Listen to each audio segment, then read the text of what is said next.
I saw a story over the weekend that boiled my blood, that really steamed my clams. I want you to listen to this. Yes, from Fox News. Mexico lashes out at U.S. immigration practices. Mexican President Felipe Calderon said in an interview Friday that last month's massacre of 72 migrants doesn't undermine Mexico's moral authority to demand better treatment of its own migrants. Quote, "Of course we have the moral authority because Mexican officials are not shooting Central American youths at the border, but U.S. agents are shooting Mexican migrants." Is he talking about the Border Patrol agent that was defending himself against rock throwers, or the Los Angeles police officer who had to defend himself against a knife-wielding illegal? We have read story after story after story on this program, too many to mention, of the federales and judiciales gunning people down at the border, partly because they have darker skin. Who the hell is Felipe Calderon to start lecturing the United States about moral authority? He can't even control the crime wave in his own country. Just once, I would like the Ayatollah in the White House to stand up for this country. Just once. Just once say to someone who's a foreign head of state, you know what, buddy, you're wrong. One thing that boils my blood, is having a president who is a counter-tribalist, and he is a counter-tribalist. The entire Democratic Party is populated with counter-tribalists. Whatever they said about them, it must be partially right. Whatever the concerns are about America, it's got to be addressed. We are insulted by world leaders on a day-to-day basis. I'm not talking about these cave dwellers in Afghanistan burning the American flag. I'm talking about Hamid Karzai. I'm not talking about the Los Zetas. I'm talking about Felipe Calderon. When elected heads of state insult the United States, it's our job, our patriotic duty to say something about it. But we have a president who sympathizes with their point of view, who thinks maybe that they're right to some extent. Just once, it would be nice to have a president who actually stands up for the United States and doesn't take crap from a foreign leader. Felipe Calderon is running a banana republic down there. He's running an ass-backwards, Wild West, corrupt government. And for him to even, we've already had him insult the United States in front of the White House and on the floor of the House of Representatives, much to the delight of Democrats. Because he was insulting America, and they were clapping. Just once.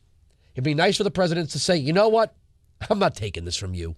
I don't give a damn if you're the Prime Minister of Canada. I don't care if you're the President of Mexico. I don't care if you're the leader of France or you're the President of Afghanistan. I am not taking this crap from you. You want to lecture me about shooting migrants? Let's take a look at your human rights record in Mexico.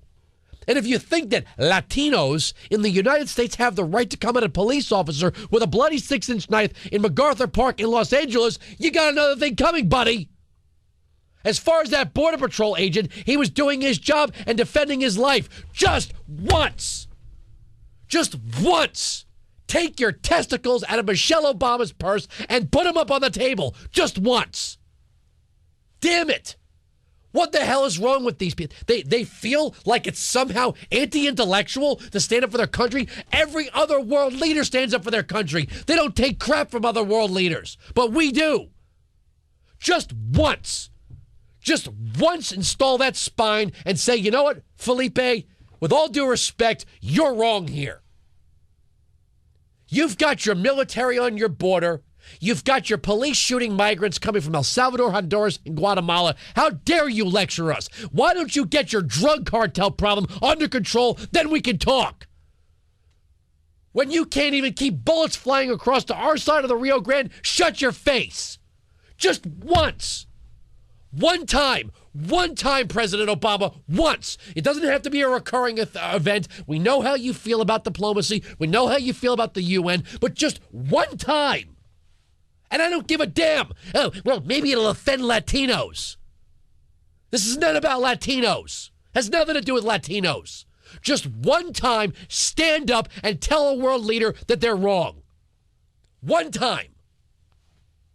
The way Felipe Calderon is selling himself in Mexico is when you'd have the belief that we're gunning down Mexicans in the streets. 1-866-95-PATRIOT.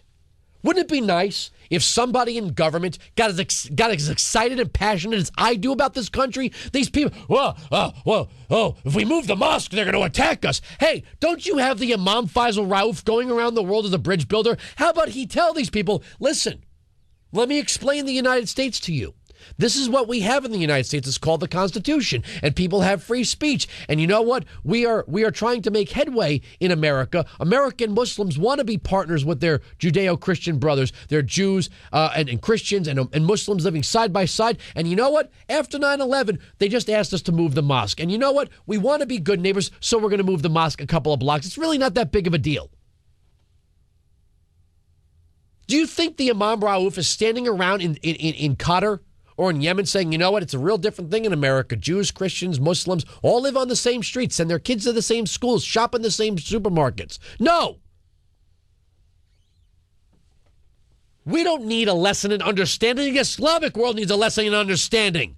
They need to understand there's other people besides Muslims. You see how this works? Just for one day, I'd like the Democrats to stop being counter-tribalists. One time. Say, you know what? We got a point here. 9/11 still raw. Maybe you guys can move the mosque. Not a big deal. We're not attacking Islam. We're not telling you can't have your mosque. We're not rounding people up. We're not burning. Terry Jones didn't burn the Koran. You know why? Because public sentiment was against it. Nobody wanted him to burn the Koran. Just one time. 1-866-95-PATRIOT. Am I getting passionate? Oh, you damn well right I'm getting passionate. When we have people who define their political ideology through the prism of counter-tribalism, there's a problem. That means that the other side is always right. Diplomacy is defined by giving the other side whatever they want to make them happy. If the Islamic world is upset that we're asking people to move a mosque here, well, then we should just give it to them. We should just suck it up. Americans are always being told to suck it up from nations that get foreign aid. You know what? Screw you. Sometimes you people are lucky I'm not the president of the United States. Because if I got a phone call from a president of another country who was giving me his concerns and say, yeah, do we give you foreign aid? Yeah. You know what? When you get that money, you shut your mouth. Oh, well, that's diplomacy. They're upset. Are they upset to the tune of $50 billion that we sent them last year? Because if they're really that upset, they could send the $50 billion back. Then I'll listen to them. Didn't we just loan Mexico $1 billion for their offshore drilling enterprise down there? Oh, yeah, we can't drill in the United States, but Mexico needs some help, so we're going to give them $1 billion that we don't have. One time, Mr. President, one time. As a matter of fact, let me ask you this. Rizzuto, think about this in your head, too, because maybe I can't conjure it all up. Who is the last Democrat that you can think of that stood up and said, I'm going to defend America and roundly denounce something of a foreign nature? Who? Who was the last Democrat that had strong words for a foreign leader? Who? Who was the last Democrat that said, we're not going to take this crap from you? Who?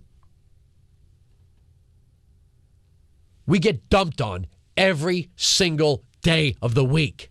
Every day we're dumped on by the Islamic world. We're dumped on by Mexico. We're dumped on by the Europeans. We're dumped on by the UN, and everybody's got their hand out. We're the only country on earth that takes this much crap from everyone else and then contributes 22% of the UN budget and in foreign aid. If these stuck-up Scandinavian countries think that our charity isn't enough, then they can start giving money away. If the UN thinks that we're not kind enough, they can bill France for some more money. Hey, why don't you guys go ask China and India? They're doing all right. One time, take a stand for the United States. One time say, you know what, buddy, you're wrong. One time. I don't think we're asking for much here. But if Felipe Calderon is going to tell people over Mexican radio that we're killing innocent Latinos here in the United States while they have moral authority, please don't make me sick. Zell Miller was the last one. He wasn't even elected at that point, was he? He was speaking at a Republican convention when he said that stuff about spitballs. 1-866-95-PATRIOT.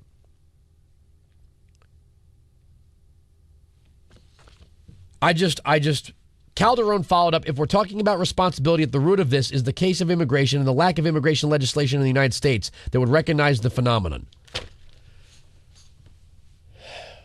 It would be nice if the President of the United States wouldn't let the President of Mexico blame all of the problems in Mexico on the United States. One time. One time. We can't even get that. It's just sad. We can't even get our elected officials to stand up and say, you know what? Enough of this. One time. I would support President Obama. I would say that was the thing to do. I might disagree with you on everything else, but on this, I'll stand with you. One time. What the hell is this Imam Raouf doing as a bridge builder?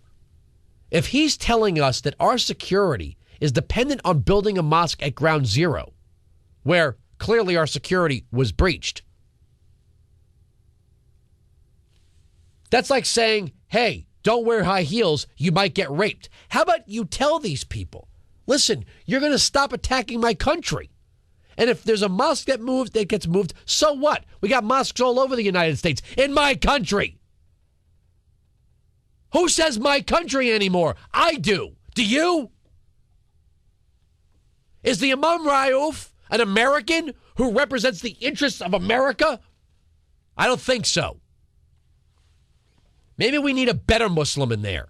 One who respects the United States. 1-866-95-PATRIOT. Well, Andrew, why are you getting so angry? Why are you getting so angry? Because when we have an imam who's getting taxpayer money to travel the Islamic world, and it's his job to communicate to the people in the governments of Yemen and Qatar and Syria and Jordan and Iran, and he's coming back with this message that if you don't do what these people say, there might be violence. His job is to go there and tell him, listen, we're America. And America's a land of opportunity for Jews and Christians and Muslims, and we're all neighbors here. And sometimes there are things that happen that might not translate well, but you just got to trust that Islam is not under attack.